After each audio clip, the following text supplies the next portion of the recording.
আসসালামু আলাইকুম দর্শক, সবাই কেমন আছেন? আজকে আবারও চলে আসলাম নতুন একটা ভিডিও নিয়ে আপনাদের মাঝে। দর্শক, আমি যে কয়দিন ভিডিও থেকে গায়েব থাকি সেই কয়দিন দেখি ব্যাপারী পরিবারের সদস্যরা নাচতে নাচতে এমন মাথায় উঠে যায় যে এদেরকে কিভাবে নামানো যায় সেই চিন্তাতেই অর্ধেক বেলা চলে যায়। তো যাই হোক, রোজা রমজান মাস ভিডিও একটু কম দিচ্ছি, কারণ আসলে এইসব পাপীদেরকে নিয়ে ভিডিও দিতে দিতে নিজের ইবাদত বন্দেগী নষ্ট করতে চায় না। তারপরও আমার মনে হয় যে এই হারামিগুলোর যদি আসল রূপ বা আসল যে ওদের উদ্দেশ্য সেগুলো আপনাদের সামনে তুলে ধরতে না পারি, তাহলে আসলে এদের পুংটামি সহজে ধরা সম্ভব না। এই জন্য আজকে একটা ভিডিও নিয়ে চলে আসলাম। আজকের ভিডিওতে মেনলি কথা বলবো বাপ্পি তানজিলার কে নিয়ে।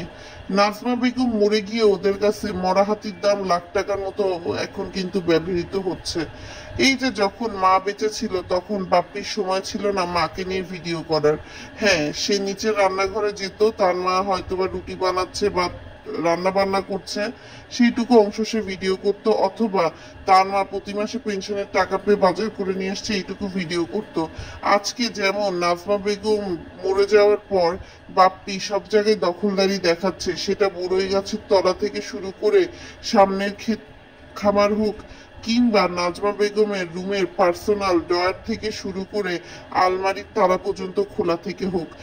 ইভেন একটা মহিলা মানুষ, সে মারা গেছে ঠিক আছে, সে তার মা ঠিক আছে, তার পার্সোনাল জিনিস থাকতে পারে, তার ব্যাগ এরকম হাতানো হাতিয়ে যে কি পাচ্ছে বাপ্পি সেটা বাপ্পি নিজেই জানে।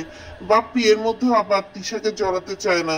তিশাকে একদম ক্লিয়ারেন্স দেওয়ার জন্য বলতেছে যে তিশা নাকি ঢাকা থেকে আসার আগে তার মাকে বলতো কোন থ্রি পিস নিবে। তাহলে ঢাকা থেকে যাওয়ার আগে যদি তিশা তোর মাকে জিজ্ঞেস করতো, তাহলে যখন তোরা এই 2 বছর পাবনা গিয়েছিলিস তখন কতদিন তোরা তোর মাকে নিয়ে গিয়ে ঈদের শপিং করছিস বলতো? আরেকটা বিষয়, তুই যদি আজ তোর মা বেঁচে থাকাকালীনই তোর মাকে এতটুকু গুরুত্ব দিতি, মহিলাটা তো তাহলে মারা যাওয়ার আগে একটু স্বস্তি নিয়ে সে হচ্ছে দুনিয়া থেকে যেতে পারতো যে আমার ছেলে হচ্ছে আমার খোঁজ খবর রাখছে। তোর মা যখন বেঁচে ছিল তুই 2 দিন পর পর শ্বশুর বাড়ি, মিমের বাড়ি, তানজিলার বাড়ি এগুলো করে বেড়াইছিস। আর এখন তোর হাতে টাইমই টাইম, তুই এখন তোর মাকে পণ্য বানিয়ে বিজনেস করছিস। তোর মার পানের বাটা থেকে শুরু করে তোর মার রান্নাঘরের চুলা, তারপরে পারুল খালা, তারপরে ইফতারের বাজার, তারপরে গাছের বুড়োই, কোনো কিছুই বাদ যাচ্ছে না। এখন আবার হাদিসের বইও পড়া শুরু করছে। চোরে না শোনে ধর্মের কাহিনীর মতো। বাপ্পি দেখাতে চাচ্ছে যে সে কতটা তার মাকে মিস করছে।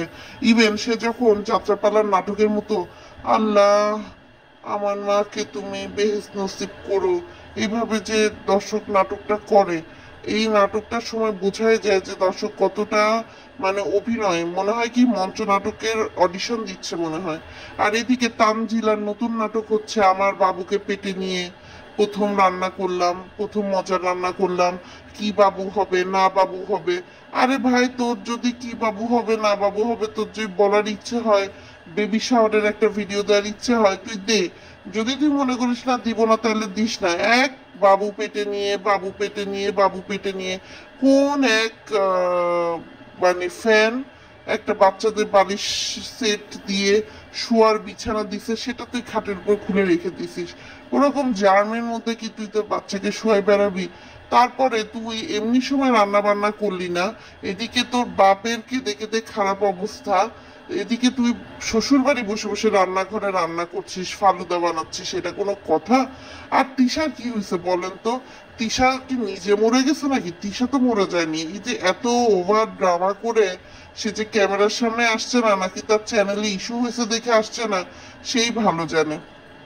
আর বাপ্পি যেভাবে তার মার কাঁথা শাড়ি এগুলো বের করছে, আবার বলছে লাখ টাকা হবে, অনেকে নাকি বাপ্পির কাছে কিনতে যাচ্ছে, মনে হচ্ছে ঈদের সিজনে বাপ্পির সেলসম্যান গিরি শুরু হয়ে গেছে। আর এদিক দিয়ে সেলসম্যান বলাতে দর্শক মনে পড়লো আমার শারমিনের কথা। শারমিন এখন সেজে গুজে অজিবা ফ্যাশন তার ভাইয়ের চ্যানেলে পেজে থেকে নাকি সে হচ্ছে লাইভ করছে, এবং সে লাইভে আবার লোক না পেয়ে মটরশুটি খেয়ে হচ্ছে দুঃখ যাপন করছে। তো কালকে শারমিনের ভিডিওতে দেখলাম সে বলতেছে যে শাহিন নাকি গ্রাম থেকে এসে তাকে খারাপ কথা বলছে। তো তোমাকে খারাপ কথা বলবে না তো কি, তোমাকে চুমা দিবে? তুমি বুড়ি বয়সে এসে দ্বিতীয় বিয়ে করলা রাজের সাথে, দ্বিতীয় বিয়ে করার আগে তোমার ভাবা উচিত ছিল যে তুমি আসলে কতটুকু সম্পর্কে জড়াতে পারবা, কতটুকু মেনে নিতে পারবা, আদেও রাজের ভাস্তিকে তুমি মেনে নিতে পারবা কিনা। এত কিছু না করে তুমি যখন রাজের বাড়ি যাও তখন মনে হয় তোমার উপর কি মানসিক টর্চারটা না করা হচ্ছে। এই মানসিক টর্চারটা কিন্তু বিয়ের দিন থেকে শুরু হয়েছে। বিয়ে পড়ায় সেই শারমিন অজ্ঞান হয়ে গেছে, বিয়ের রাতে কান্নাকাটি করে চোখ ফুলাইছে। আবার দেখেন দর্শক, কক্সবাজারেও যখন গেছে তখনও কিন্তু এদের ঝামেলা হয়েছে। ঝামেলা এদের কবে হয় নাই বলেন। আর এদিকে রাজ নাকি মন ভালো করার জন্য দেশের বাইরে ঘুরতে যাবে। গরিবের আবার ঘোড়া রোগ বলে একটা কথা আছে না, রাজের অবস্থা হয়েছে তাই। এদিকে শোয়ার জন্য আসবাবপত্র নেই, ওদিকে ঘোরার জন্য বিদেশের টিকিট কাটে। হায় রে বাঙালি, কি আর বলবো। এদিকে খুকিও থেমে নাই, সেও তার মানে চ্যানেলের ভিউর জন্য বলতেছে যে তানজিলার মিমের কি বাবু হবে সে বলে দেবে। মিমের তো বাচ্চা সবেমাত্র সেদিন মানে কনসিভ করলো, আর তানজিলার ঘটনা তো অনেক আগের, কিন্তু তার মধ্যেও সে এমন ভাবে বলা শুরু করছে। পরে আবার বলে যে তারাও নাকি জানে না। এদিক দিয়ে আবার মরিয়মের মার অবস্থা আরো অভিন্ন দর্শক। নিজে তো বিটরুটের শরবত খাচ্ছে, ছোট্ট একটা বাচ্চা মান্নাত তারেও এগুলো খাওয়ানো শুরু করে দিছে। মানে বাচ্চাদেরকে কিভাবে প্রথমে বিপথে আনা যায় সেই চিন্তায় কিন্তু রত আছে। এদিকে বড় ভাই ভাবি আবার দেখলাম ঢাকা মেডিকেলে কেন যায়, কি যায়, মেয়ের পায়ের সমস্যা না তার সমস্যা, এই নিয়ে ভিডিও দিছে। এদিকে মানে বিল্লাল আর শারমিন চাচ্ছে যে আবার বাবুর সাথে আর মিমের সাথে মিল করতে।